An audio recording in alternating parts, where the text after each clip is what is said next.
l'ordonnance.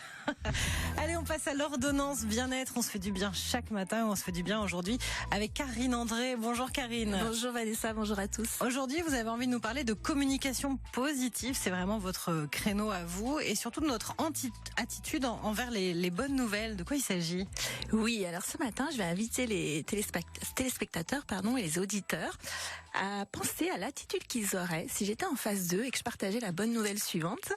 Je suis très heureuse parce que j'ai réussi à avoir des places pour le spectacle de danse La Manta qui passe à la Rampe ce soir. Il paraît qu'il est énorme, plein d'émotions et j'ai trop hâte. Et là, faut que je réagisse.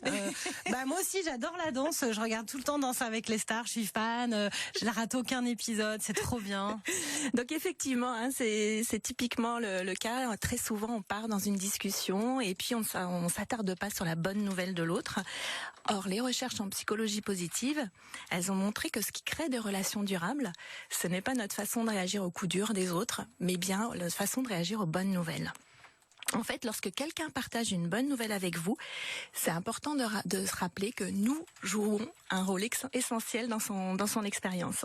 En fait, ça va avoir de nombreux aspects positifs pour l'autre, bien sûr, pour la relation, et puis aussi pour soi, parce qu'il y a un phénomène de contagion émotionnelle. C'est intéressant ça. Quels conseils vous nous donnez alors, Karine, pour que on puisse bien réagir aux bonnes nouvelles et surtout en tirer parti nous aussi, hein? Oui, alors une fois n'est pas coutume, j'ai partagé cette fois les 4 réactions typiques et on va commencer par celles qu'il faut éviter. Alors, imaginez, vous avez votre conjointe qui rentre le soir du travail et avec cette bonne nouvelle, il dit super, mon chef m'a confié une nouvelle mission et j'ai trop hâte de commencer. Première réaction.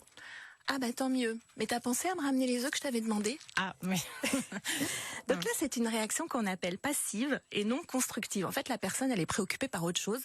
Là c'est les œufs, elle a peut-être besoin de préparer un gâteau et du coup elle n'est pas du tout centrée sur la personne. Deuxième réaction qui est un peu plus active mais vous allez le voir qui est destructive. Comment tu vas rentrer encore plus tard le soir? Déjà qu'en ce moment tu rentres super tard, c'est moi qui gère tout à la maison et c'est compliqué. Donc là, on voit bien que la personne, elle est plutôt centrée sur elle. Sur les conséquences potentielles qu'il va y avoir à travers cette bonne nouvelle pour elle.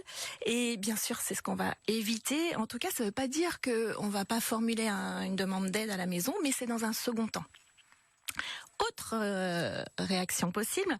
Ah, tu dois être trop contente, tu l'espérais, et ça y est, tu l'as eu, et ben tant mieux. Et là, c'est un soutien minime. c'est déjà bien. C'est déjà bien. On est positif, on est content pour l'autre.